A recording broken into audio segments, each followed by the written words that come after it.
दोस्तों, आज एक बार फिर से आपके सामने फ्यूचर इंडिया में आपका स्वागत है। और आज हम जो है पालघर लिंचिंग मामले कर ऊपर एक अपना जो है सिस्टम लेकर आए हैं, जो हमारी जानकारी में आया है वो हम आपसे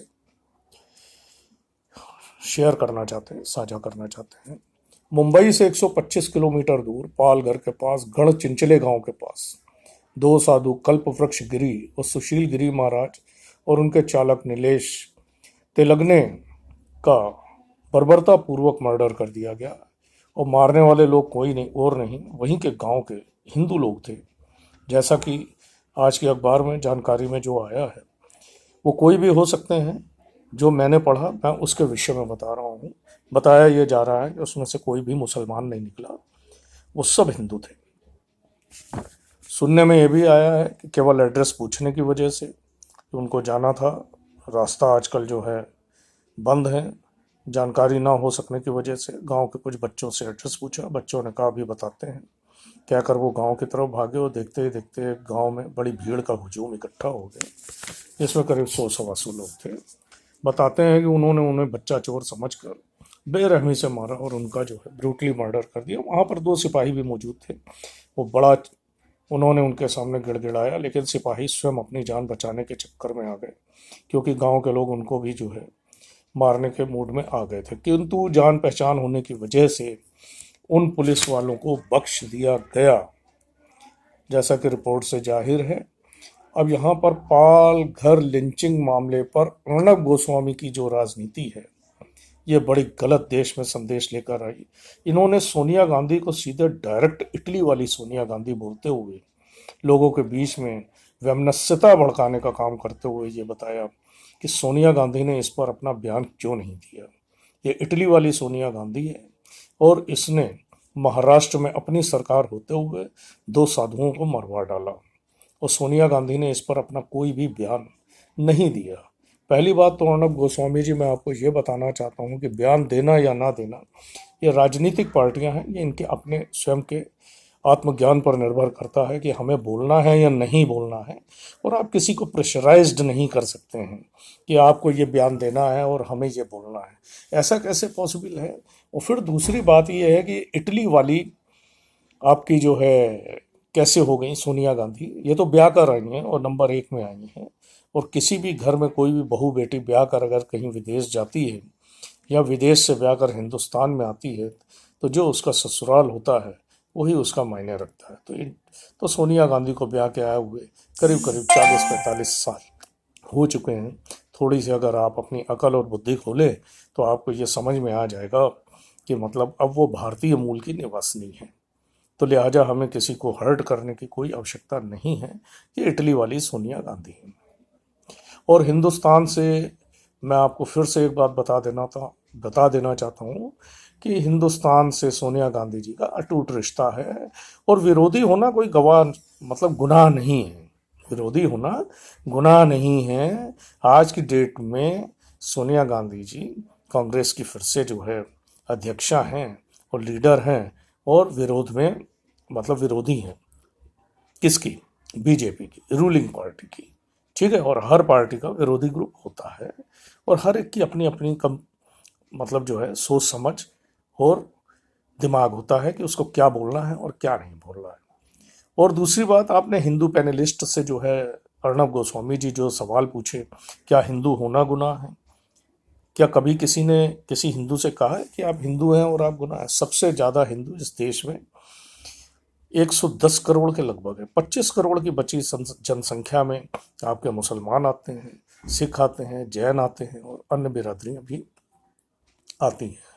बहरहाल, राजस्थान के मुख्यमंत्री अशोक गहलोत जी हो गए, छत्तीसगढ़ के मुख्यमंत्री भूपेश बघेल जी हो गए, और देश के अन्य राज्यों से भी करीब करीब 150 FIR अर्णब गोस्वामी जी के खिलाफ लगा दी गई हैं, और जिसको कि सुप्रीम कोर्ट ने निरस्त भी कर दिया। ये एक अच्छी बात है कि चलिए आप उसमें बच गए, लेकिन तब भी आपकी गिरफ्तारी बहरहाल हो गई महाराष्ट्र सरकार की तरफ से। ठीक है, तो लिंचिंग मामले को इतना भड़काने में आप अपना पूरा जोर लगाकर आप बोल रहे हैं कि मौलवी या पादरी अगर मारा जाता तो क्या होता है इस देश में, पूरे देश में हिंसा भड़क जाती। तो मैं ये पूछना चाहता हूँ कि मौलवी भी कहीं मारे गए हैं इस देश में और पादरी भी कहीं इस देश में मारे गए हैं, तो मेरे को तो कहीं कोई भड़कती हुई हिंसा देश में महसूस नहीं हुई है। हाँ, अखबारबाजी जरूर हुई है, बयानबाजी जरूर हुई है, लेकिन थोड़े टाइम के बाद जो है अदालत के हस्तक्षेप से, पुलिस के हस्तक्षेप से ये मैटर जो है सॉर्ट आउट हो गए। तो मैं ये जानना चाह रहा था अर्णब गोस्वामी जी, आखिर आपने इस मुद्दे को इतना ज़्यादा जो है तूल देने की कोशिश क्यों करी?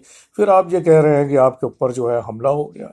तो अगर हमलावर आते तो क्या वो आपकी कार नहीं उड़ा सकते थे? क्या आपको बम नहीं मार सकते थे? क्या आपको गोली नहीं मार सकते थे? और एक मोटरसाइकिल पे दो ही लोग आए और उन्होंने ये भी कहा कि हम कांग्रेस के बंदे हैं। आपकी गाड़ी पर जो है स्याही फेंक दी उन्होंने, सिर्फ स्याही फेंकने के लिए आए थे। वो आप कह रहे हैं कि हैमर से हमला किया गया। अगर हैमर से हमला करते तो आपकी गाड़ी टूट जानी चाहिए थी, आपकी गाड़ी का कांच गिरना चाहिए था। फिर वो आप कह रहे हैं कि गाड़ी को घुमा के आए, मोटरसाइकिल घुमा के आए। तो क्या आप वेट कर रहे थे कि आपकी गाड़ी के ऊपर ये चोट करेंगे? और फिर अगर आप गाड़ी चला रहे हैं तो आपको ये कैसे पता कि आपका पीछा दो मोटरसाइकिल से कर रहे हैं? मोटरसाइकिल वाले कभी भी किसी कार का पीछा नहीं कर सकते हैं। कार की स्पीड अपने आप में बेस्ट होती है, तो कार 1 मिनट के अंदर 125 से 150 किलोमीटर की स्पीड में आ सकती है।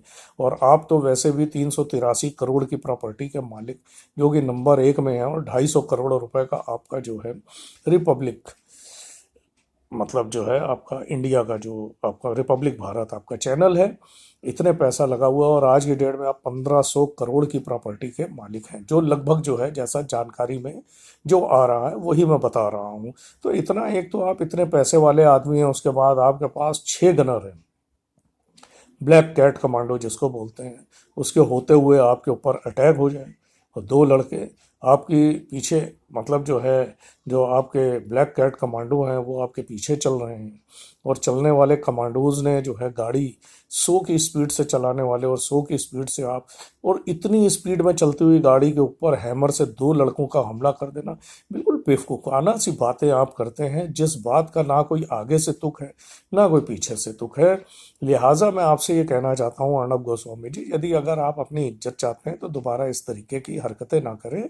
इसमें जो है देश का, समाज का और आपका पत्रकारिता का, सबका जो है संदेह के घेरे में हाथ चला जाता है कि आप क्या किसी ग्रुप से मिले हुए हैं क्या, जो आप इतनी बचकानी हरकत करके आखिर आप क्या साबित करना चाहते हैं?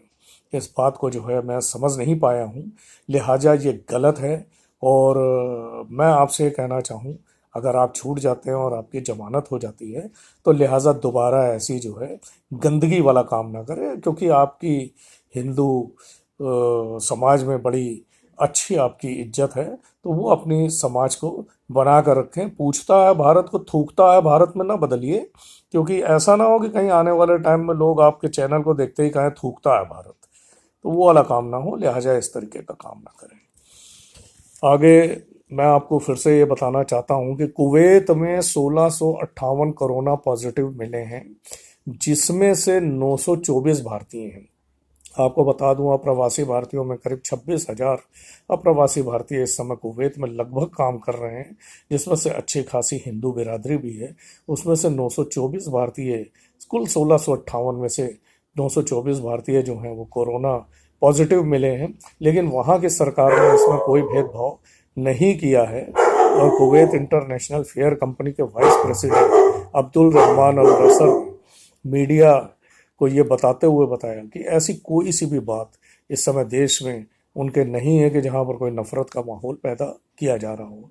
ना ही उन्होंने कोई मीडिया ट्रायल किया, ना ही कोई नफ़रत वाला बयान दिया, और ना ही उनको जो है कोरोना वायरस से युक्त जो है या कोरोना फैलाने वाला बंदा बताया गया। इसी तरह ढाका के स्वामी बाग इलाके में स्थित हिंदू मंदिर हरिकृष्ण मंदिर में ठहरे हुए 110 लोगों में से 31 कोरोना पॉजिटिव हिंदू पाए गए हैं, लेकिन इस घटना को हिंदू मुस्लिम से जोड़कर नहीं देख रही है शेख हसीना।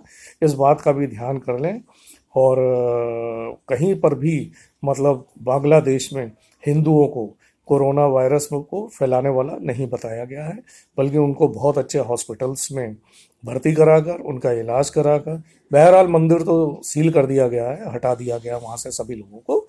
तो लेकिन जो 31 लोग मतलब कोरोना वायरस से पॉजिटिव पाए गए हैं, उनको बहुत अच्छे हॉस्पिटल्स में वहाँ पर जो है ट्रीटमेंट दिया जा रहा है, उनको समय से खाना दिया जा रहा है, और वहाँ पर कोई हिंदू मुस्लिम वाला माहौल नहीं तैयार हो रहा है। और एक और खबर आई है कि समाजवादी पार्टी के राष्ट्रीय अध्यक्ष की तस्वीर लगाकर दैनिक जागरण, जो कि एक प्रतिष्ठित अखबार है, सस्ती लोकप्रियता बटोरने के चक्कर में ये बताया कि शराब जो है बहुत सस्ती मिलेगी, बियर और देशी और विदेशी शराब, और उसमें राष्ट्रीय अध्यक्ष की तस्वीर समाजवादी पार्टी के लगा दी गई है, जो कि गलत है। इस तरीके की हरकतें दैनिक जागरण जैसे एक प्रतिष्ठित अखबार को नहीं करनी चाहिए, गलत है ये, ऐसा नहीं होना चाहिए। अखबार एक अच्छा है, और आज करीब 25 साल से वो हिंदुस्तान का नंबर 1 अखबार बना हुआ है। ठीक है, उसके पीछे आपका जो है और भी अन्य अखबार भी चल रहे हैं, अमर उजाला भी साबित करने की कोशिश में लगा है कि वो नंबर 1 है, लेकिन दैनिक जागरण की एक अपनी वैल्यू है, और दैनिक जागरण अखबार को ऐसा नहीं करना चाहिए। लिहाजा जो है ये थोड़ी बहुत चीज़ें जो हैं ये बहुत ध्यान देने वाली हैं। बहरहाल मैं लोगों से यही कहूँगा कि कोरोना से अपने आप को बचा कर चलें, और अपनी वैल्यू और अपने घर परिवार को थोड़ी बहुत, अपने घर परिवार में भी दूरी बनाकर चलें, और हाथ को बार बार धोएं, और मतलब परिवार में साफ सफाई के साथ रहें। इसी के साथ मैं कल फिर एक नए वीडियो पर आपके साथ मिलूँगा और फिर आपसे बात करूँगा। बहरहाल जय भारत, जय हिंद।